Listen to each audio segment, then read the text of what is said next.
ప్రపంచమే గర్వించదగ్గ ఆర్థికవేత్త. ఈ ఆర్థికవేత్త ఈ దేశం కోల్పోవడం అనేది మనకు తీరని లోటు.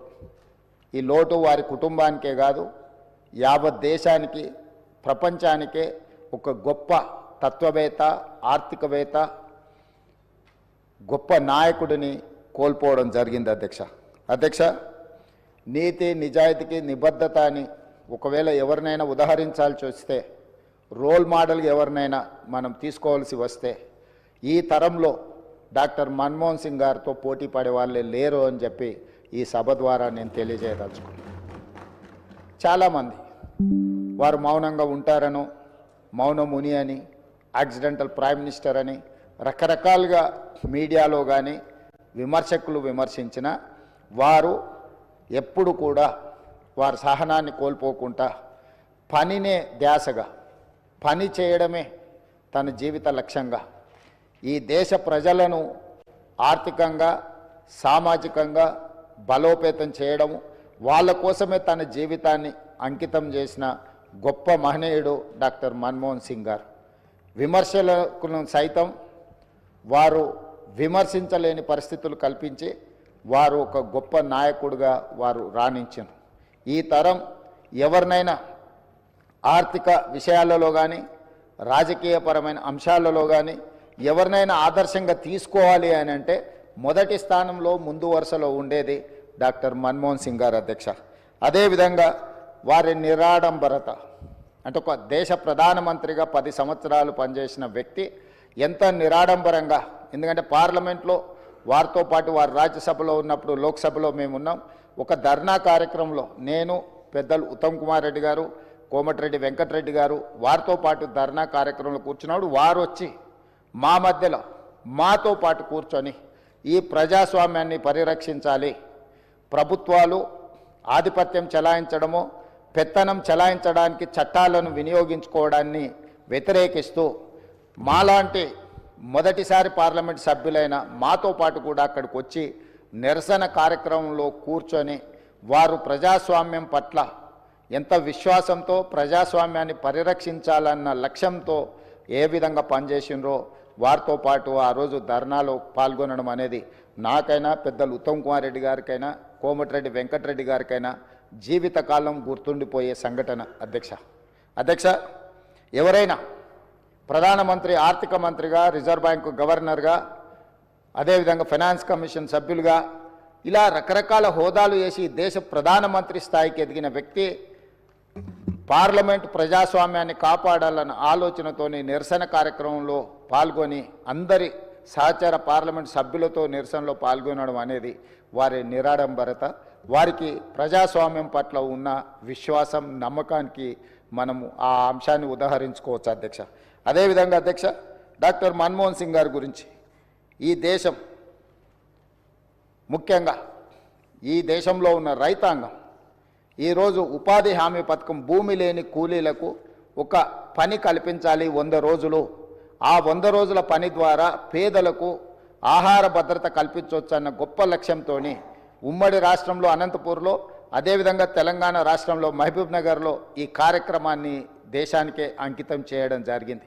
ఇదే విధంగా సమాచార హక్కు చట్టం కావచ్చు, రైట్ టు ఎడ్యుకేషన్ కావచ్చు, ఫుడ్ సెక్యూరిటీ కావచ్చు, ఇట్లా ప్రతి అంశంలో పారదర్శకమైన పరిపాలనను అందించాలి అనంటే పరిపాలనలో తీసుకురావాల్సిన మార్పులను అన్నింటినీ వారు ఏ మాత్రం కూడా వెనకడుగు వేయకుండా ప్రజలకు ఉపయోగపడుతుంది అని అనుకుంటే వారు ఏ మాత్రం కూడా వెనక ముందు ఆలోచన చేయకుండా 10 సంవత్సరాలు ఒక అద్భుతమైన పరిపాలన అందించడమే కాకుండా చట్టంలో సమూలమైన మార్పులను తీసుకురావడం జరిగింది అధ్యక్ష. అదేవిధంగా 2013 భూసేకరణ చట్టం, గతంలో ప్రభుత్వాలు భూమి సేకరించాలన్నప్పుడు, భూమి తీసుకోవాలనుకున్నప్పుడు భూ యజమానులతో సంబంధం లేకుండానే తీసుకునే పరిస్థితులు, నష్టపరిహారం కూడా పూర్తి స్థాయిలో ఇవ్వక అన్యాయం జరుగుతున్న సమయంలో 1894 దాదాపుగా 113 సంవత్సరాలు భూసేకరణ చట్టం ఒకే విధంగా కొనసాగింది. బ్రిటిషర్స్ ఏర్పాటు చేసిన భూసేకరణ చట్టం స్వతంత్రం వచ్చినాక కూడా దాదాపుగా 6.5 దశాబ్దాలు అదే చట్టాన్ని కొనసాగించిన.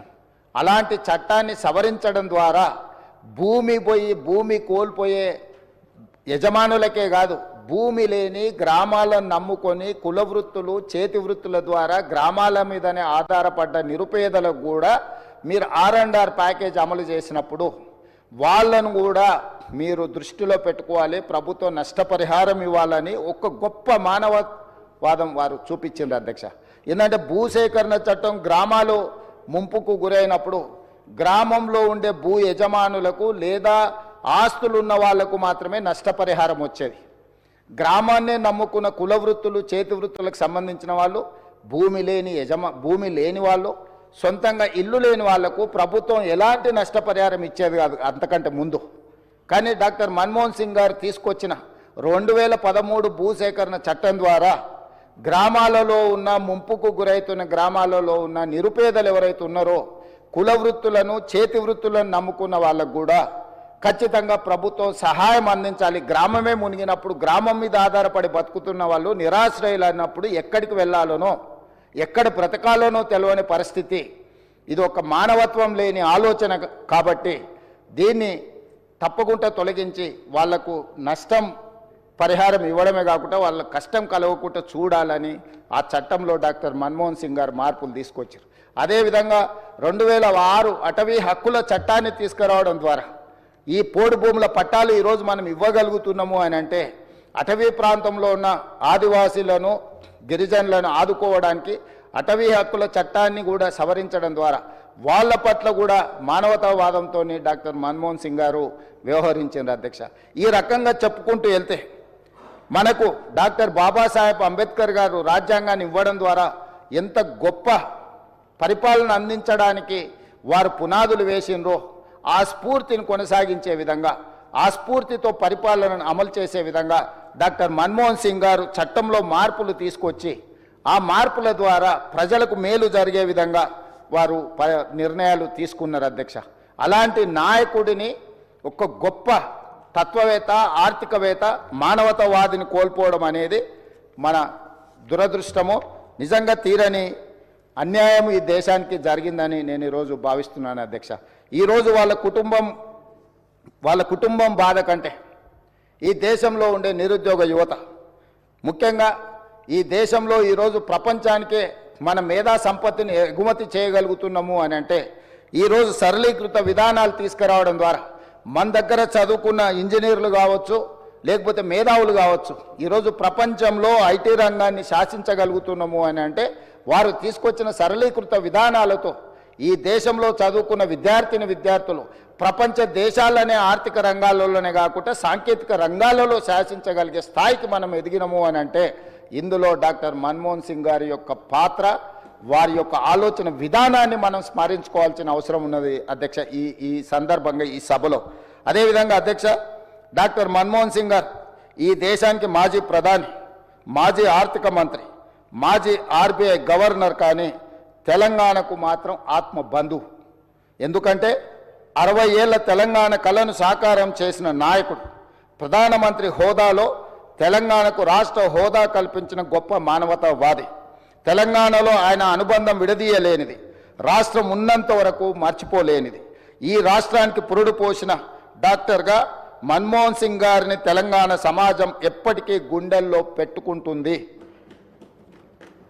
తెలంగాణ ప్రజలకు శ్రీమతి సోనియా గాంధీ గారు ఇచ్చిన మాటను పార్లమెంటరీ ప్రక్రియలో నెరవేర్చే బాధ్యత తీసుకున్న గ్రేట్ లీడర్ మన్మోహన్ సింగ్ గారు.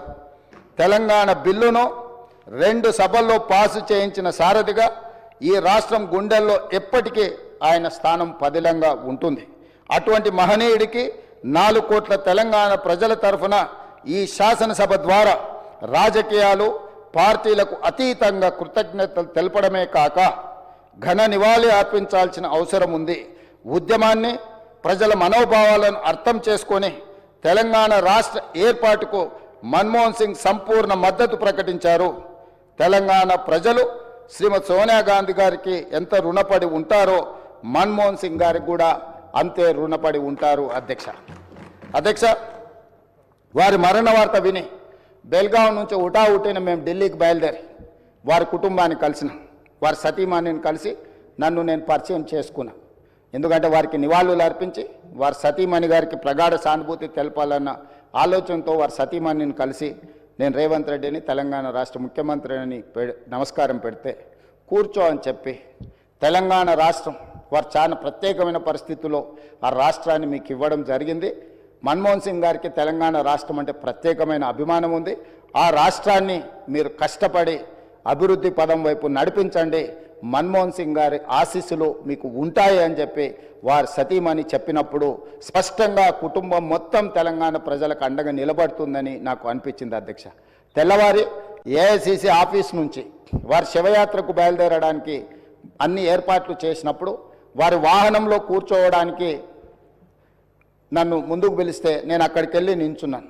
పక్కన ఒక మహిళ నించొని మీరెవరు అని అడిగింది. నేను వారిని ఎవరో సహజంగా అక్కడికి వచ్చిన వారికి నివాళులు అర్పించడానికి వచ్చిన వాళ్ళు ఎవరో అనుకొని చాలా క్యాజువల్గా మాట్లాడాను అధ్యక్ష. కాసేపు అయినాక మాట్లాడితే వారు మన్మోహన్ సింగ్ గారి రెండవ కుమార్తె. అంటే ఎంత సింపుల్గా ఎంత నిరాడంబరంగా వారి రెండవ కుమార్తె అక్కడ నించోవడం అనేది ఆ కుటుంబం యొక్క నిరాడంబరత.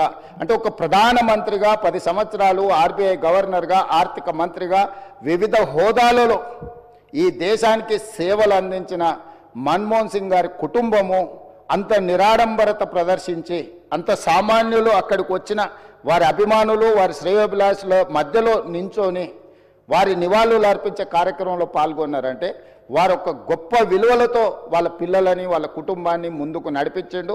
వాళ్ళ కుటుంబానికే కాదు అధ్యక్ష, ఈరోజు ఈ దేశ యువకులకు అందరికీ కూడా డాక్టర్ మన్మోహన్ సింగ్ గారు ఆదర్శము. వారి ఆదర్శాలను తీసుకొని వారి మేధోశక్తిని మన యువత అందిపుచ్చుకొని వారిచ్చిన అవకాశాలను మనం ఈరోజు ప్రపంచానికి సేవలను అందించే ప్రపంచాన్నే శాసించే స్థాయికి ఈరోజు మన దేశం ఆర్థికంగా నిలబడ్డది అధ్యక్ష. ఆర్థికంగా, రాజకీయంగా, సాంకేతికంగా ఈరోజు అన్ని రకాలుగా ఈ దేశం బలపడ్డది. ఈ దేశం ప్రపంచంతో పోటీ పడుతున్నదంటే డాక్టర్ మన్మోహన్ సింగ్ గారి సేవలు ఎన్నో ఈ దేశానికి ఉపయోగపడ్డాయి అధ్యక్ష. అలాంటి గొప్ప నాయకుడిని కోల్పోయిన సందర్భంగా ఈరోజు తెలంగాణ శాసనసభ తమరి నాయకత్వంలో ఒకరోజు సమావేశాలను ఏర్పాటు చేసి రాజకీయాలకు అతీతంగా ఎన్ని విషయాలలో మనకు భిన్న అభిప్రాయాలు ఉన్నా ఈ దేశంలో ఉండే 140 కోట్ల ప్రజలకు అన్ని రాజకీయ పార్టీలు, అన్ని సంఘాలు, ఆర్ఎస్ఎస్ నుంచి ఆర్ఎస్యు వరకు, కమ్యూనిస్టుల నుంచి ఈరోజు మిగతా రాజకీయ పార్టీల వరకు ఎవరిని తీసుకున్నా ఈరోజు మన్మోహన్ సింగ్ గారి పట్ల ఏకాభిప్రాయమే వ్యక్తం చేయాల్సిన సందర్భం అధ్యక్ష. అందుకే మీ అందరి తరఫున సభలో అందరి సభ్యుల సంపూర్ణ సహకారంతో డాక్టర్ మన్మోహన్ సింగ్ గారికి భారతరత్న ఇచ్చి వారి గౌరవాన్ని ఏ పదవులైనా ఏ హోదాలైనా వాటికే వన్నె తీసుకొచ్చిన మన్మోహన్ సింగ్ గారు. అందుకే ఈరోజు వారికి భారతరత్న ఇవ్వాలని తమరి ముందు ఈ సభలో సభ్యులందరి ఆమోదం కోరుతూ ఈ తీర్మానాన్ని ప్రవేశపెట్టిన. ఇదే కాకుండా ఆర్థికవేత్తగా ఆర్థిక విధానాలను ముందుకు తీసుకొచ్చిన డాక్టర్ మన్మోహన్ సింగ్ గారి విగ్రహం తెలంగాణ రాష్ట్ర ఏర్పాటులో ప్రధానమంత్రిగా రాజ్యసభలో ఒక దశలో రాజ్యాంగ సవరణల కోసం వచ్చిన చర్చలో తెలంగాణ రాష్ట్రం వెనక్కి పోతుందేమో అన్నంత గందరగోళ పరిస్థితులు ఏర్పడ్డాయి అధ్యక్ష. ఆ సమయంలో వారి అనుభవాన్ని కంప్లీట్గా, ముఖ్యంగా మనం ఇక్కడ గుర్తు చేసుకోవాల్సింది డాక్టర్ మన్మోహన్ సింగ్ గారికి అత్యంత సన్నిహితుడుగా, అత్యంత నమ్మకమైన సహచరుడుగా జైపాల్ రెడ్డి గారు కొనసాగినారు. జైపాల్ రెడ్డి గారు ఆ రోజు మన్మోహన్ సింగ్ గారితో మాట్లాడి సమన్వయపరిచి రాజ్యసభలో ఆ సవరణలకు అవసరమైన స్టేట్మెంట్ ప్రధానమంత్రికి వెళ్ళి రాజ్యసభలో వారి స్టేట్మెంట్ ఇవ్వడం జరిగింది. రాజ్యాంగ సవరణకు తిరిగి లోక్సభకు పంపాల్సిన పరిస్థితుల నుంచి ఆ క్లిష్టమైన పరిస్థితిలో వ్యూహాత్మకంగా చతురతతో డాక్టర్ మన్మోహన్ సింగ్ గారు రాజ్యసభలో వెళ్ళి ప్రకటన చేయడంతో ఈరోజు మన సర్వస్వతంత్ర తెలంగాణ రాష్ట్రంగా మనం ఏర్పడడమే కాకుండా 10 సంవత్సరాలు పూర్తి చేసుకొని తెలంగాణ రాష్ట్రంలో మనం పరిపాలన కొనసాగిస్తున్నాం. కాబట్టి ఈరోజు వారితో తెలంగాణకున్న ఈ బంధము మనం ఎప్పటికీ మర్చిపోలేనిది. కాబట్టి ఈరోజు తమరి అనుమతితోటి ఫైనాన్షియల్ డిస్ట్రిక్ట్లో ఒక మంచి ప్లేస్లో డాక్టర్ మన్మోహన్ సింగ్ గారి విగ్రహావిష్కరణ చేసుకోవడం ద్వారా శాశ్వతంగా మనము వారి వర్ధంతులు, జయంతులు, వారి జ్ఞాపకాలు శాశ్వతంగా తెలంగాణ ప్రజల గుండెల్లో పదిలమై ఉండే విధంగా ఇంకేదైనా సలహా సూచనలు ఎవరైనా ఇచ్చినా కూడా ఒక మంచి ప్రాంతంలో మాజీ ప్రధానమంత్రి డాక్టర్ మన్మోహన్ సింగ్ గారి విగ్రహాన్ని ప్రజలందరూ గుర్తుపెట్టుకునే విధంగా, ప్రజలందరూ వారిని స్ఫూర్తి తీసుకునే విధంగా, ఎక్కువగా ప్రజలు ఎక్కడైతే మమేకమవుతుంటారో కలుస్తుంటారో ఆ ప్రాంతంలో డాక్టర్ మన్మోహన్ సింగ్ గారి విగ్రహం ఉంటే మనందరికీ స్ఫూర్తి నింపిన వాడవుతారు. కాబట్టి ఈ సభలో ఒక నిర్ణయం తీసుకొని ఏ ప్రాంతంలో ఎక్కడ పెడితే బాగుంటుందో మనం తర్వాత అయినా చర్చించుకుందాం. కాకపోతే తెలంగాణ గడ్డ మీద డాక్టర్ మన్మోహన్ సింగ్ గారి విగ్రహం పెట్టుకోవడం అనేది సముచితమైన నిర్ణయం అని నేను భావిస్తున్నా. దానికి కూడా ఈ సభ ద్వారా ఆమోదం తెలపాల్సిందిగా సభ్యులందరినీ కోరుకుంటూ మీ దగ్గర సెలవు తీసుకుంటున్నాను అధ్యక్ష. ధన్యవాదాలు.